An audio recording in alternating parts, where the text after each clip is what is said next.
Dane, and in May we are talking sugar, prediabetes, diabetes, all the things that you don't want. And I want to talk about, is sugar addictive?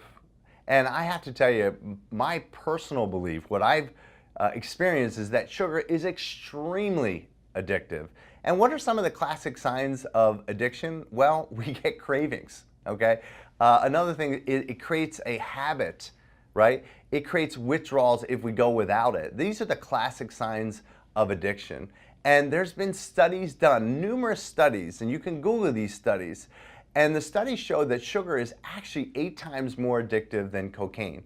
So there is a neurotransmitter called dopamine that when we do something, whether it's alcohol or whether it's cocaine or whether it's Oreo cookies, it lights up a certain pleasure center in our brain and we produce dopamine.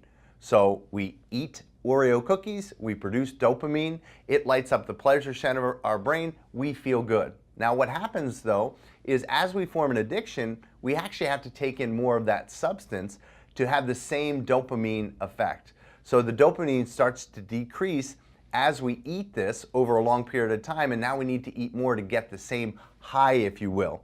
And anybody that has a problem with this, like myself, knows that sugar is very addictive.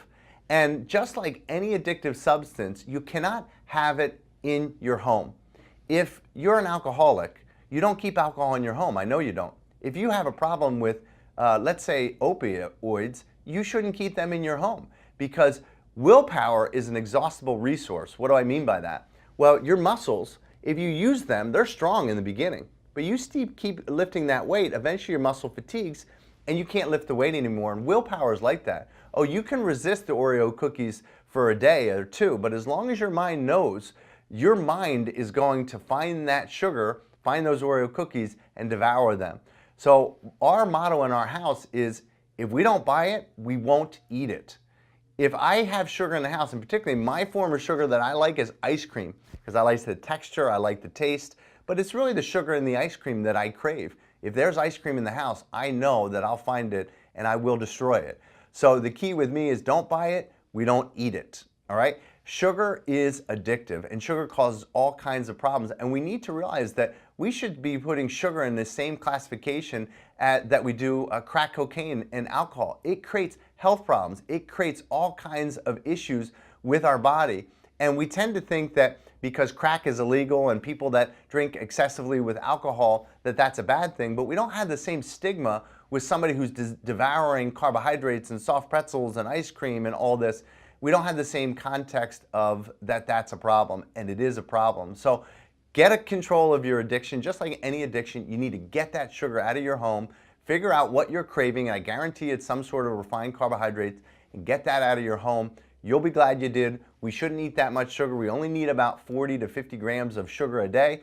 The average person is consuming 700 grams of sugar a day, and many of that is in the form of sweetened cookies, sweetened drinks, sweetened cereals, sweetened pastas, pasta that have sugar in them because they have flour in them. So get those things out of your home. Start eating natural forms of carbohydrate, which are basically your fruits and vegetables. Specifically the high fiber ones are the good ones because fiber blunts the insulin response. And get that sugar out of your house. You'll be glad you did. This is Dr. Dane. You can read the full blog at wscenters.com, but I suggest that you start to think of sugar as an addictive substance.